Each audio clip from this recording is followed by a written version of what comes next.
საუბრობდა. გამოუქვეყნებელი სტატიები და სამუშაოს გარეშე დარჩენილი ჟურნალისტები. ქართულ სააგენტოებში გავრცელებული ინფორმაციის მიხედვით ალია ჰოლდინგი რამდენიმე თანამშრომელმა დატოვა. მიზეზი სარედაქციო ცენზურაა. შეზღუდვები კი ალიადან წამოსული ჟურნალისტის განმარტებით ძირითადად ბიძინა ივანიშვილის მიმართ გამოთქმულ კრიტიკულ მოსაზრებებს ეხებოდა. რატომ შეიცვალა ალიას დამოკიდებულება ქართული ოცნების ლიდერის მიმართ, რომელსაც თავად ბიზნესმენი პოლიტიკაში მოსვლის პირველ დღეებში აკრიტიკებდა, ამას ჰოლდინგში დღეს არ განმარტავენ. ალია ჰოლდინგს წამყვანი ჟურნალისტები ტოვებენ. სტატიები ამ სათაურით რამდენიმე ინტერნეტ გამოცემამ ერთდროულად დაბეჭდა.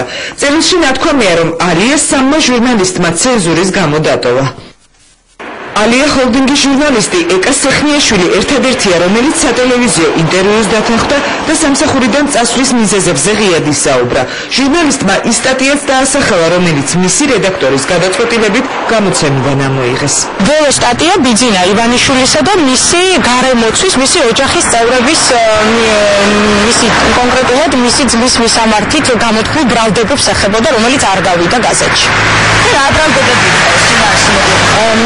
ის რამ ვაპირებ, რომ ეს სტატია აუცილებლად ამ სტატიამ უნდა ნახოს ის სინათლე და ამიტომ ჯერჯერობით ეს კონკრეტიზაციისგან თავ შევიკავ. ეკა სეხნიაშვილის ბრალდებების ამ ნაწილს ალიას რედაქტორი არ პასუხობს. დიმიტრი ტიკარაძემ უკვე ყოფილი თანამშრომლის გადაწყვეტილება ასე შეაფასა. ეკამ ძალიან კარგად იცის რეალურად რატო დავიდა ალიადან და მის სინდისზე იყოს რაღაც ხედავებსაც აკეთებს. ესაა ეს. რატომ წავიდა ეკა? მე გითხარით, ამაზე პასუხი. არა, მან თავად იცის რატომ წავიდა. თვითონ იცის და მის სინდისზე იყოს. მე არ ვაპირებ მასზე ან ცუდი, ან კარგი განცხადებების გაკეთებას. მიუხედავად მისი განცხადებების. რა იცით რატომ წავიდა? მე ვიცი და თვითონაც ძალიან კარგად იცის ეკა რატო წავიდა. რა იცის ეკა სეხნიაშვილმა ეს დიტო ტიკარაძეს აღარ დაუკონკრეტებია. ალიას ყოფილი ჟურნალისტი ტელეკამერებთან იმას ყვება, რაც კარგად ახსოვს. მაგალითად, მორატორიუმი ბადრი პატარკაციშვილის, ზურაბ ნოღაიდელის და ნინო ბურჯანაძის კრიტიკაზე. ზუსტად სადემარკაციო ხაზის გავლება არ შემიძლია კონკრეტულად რას უკავშირდება, მაგრამ ესეთი შემთხვევები ადრეც იყო ჯერ კიდევ ბადრი პატარკაციშვილის მოღვაწეობის პერიოდშიც, მაგრამ ბოლო დროს უფრო ინტენსიური ხასიათი მიეცა ამას. როდესაც შენ სიტყვის თავისუფლებას ეძებ, შენ ეგითით აქციებს უტარებ, ხელისუფლებას გამოდიხარ ქუჩაში და ითხოვ, რომ სიტყვის თავისუფლება იქნას დაცული, მე ვფიქრობ და ალბათ ჩემი კოლეგებიც დამეთანხმებია, რომ პირველ რიგში შენივე გაზეთში მომუშავე ჟურნალისტის სიტყვის უფლება არ უნდა შეზღუდო. ინტერნეტ გამოცემებში გავრცელებული ინფორმაციით ალია ჰოლდინგი ეკა სეხნიაშვილის გარდა კიდევ ორმა ჟურნალისტმა დატოვა, თუმცა თამარ როსტიაშვილი და დარეჯა მეფარიშვილი სამსახურიდან წასვლას არ ადასტურებენ. ალია ჰოლდინგი დატოვა მხოლოდ ეკა სეხნიაშვილმა, სხვა ერთი ჟურნალისტი არ დატოვებია. არ ვარ პოლიტიკის ჟურნალისტი, ესეთი ნაკლი გამდინარე ოპოზიციურ პარტიებზე არ ეწოდა, სხვაში არ მკუთვით პრობლემა ნამდვილად არ მქონია. მე არ დამიტოვებია ალია და არც სხვა ჟურნალისტებს გარდა ეკა სეხნიაშვილისა. რაც შეეხება თქმას, რომ მიდიან თუ არა სხვა ჟურნალისტები, მე რამდენადაც ვიცი, არავინ არ მიდის ალიადან. ალია ჰოლდინგის ჟურნალისტები ამბობენ, რომ მათ ბოლო პერიოდში პოლიტიკური შინაარსის სტატიები არ მოუმზადებიათ.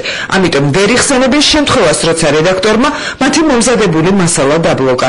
თუმცა ბეჭდურ მედიაში ცენზურის მიზეზებზე დღეს დამოუკიდებელი ჟურნალისტები საუბრობენ. ოლეგ პანფილოვი ფიქრობს, რომ ბიძინა ივანიშვილის პოლიტიკაში გამოჩენასთან ერთად მის შესახებ კრიტიკული სტატიების რაოდენობის მატება უფრო ლოგიკურია, ვიდრე ასეთი შინაარსის მასალის დაბლოკვა. Конечно, у каждой редакции. რა თქმა უნდა, ყველა რედაქციას საკუთარი პოლიტიკა აქვს, მაგრამ ვფიქრობ, იმ სიტუაციაში, როდესაც ბიძინა ივანიშვილი პოლიტიკოსად ქცევას ცდილობს, ნებისმიერი სტატია მის შესახებ, რომელიც არ გამოქვეყნდება, ცენზურად ითვლება. მithumetes ისეთ გაზეთში, როგორიცაა ალია. ვფიქრობ, ამ შემთხვევაში უნდა ვილაპარაკოთ სიტყვის თავისუფლების უხეშ დარღვევაზე.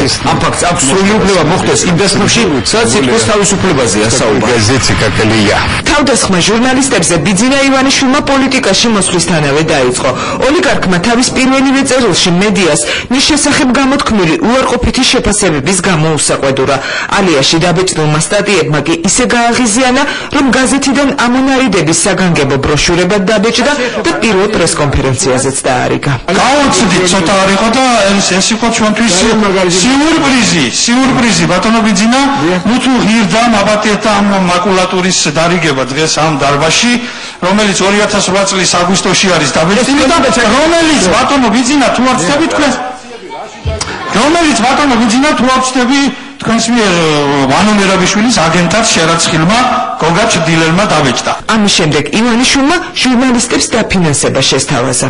ბიძინა ივანიშვილი მზად არის დაეხმაროს დამოუკიდებელ თავისუფალ ჟურნალისტიკას და ამით დაეხმაროს სამოქალაქო საზოგადოების გამტკიცების პროცესს.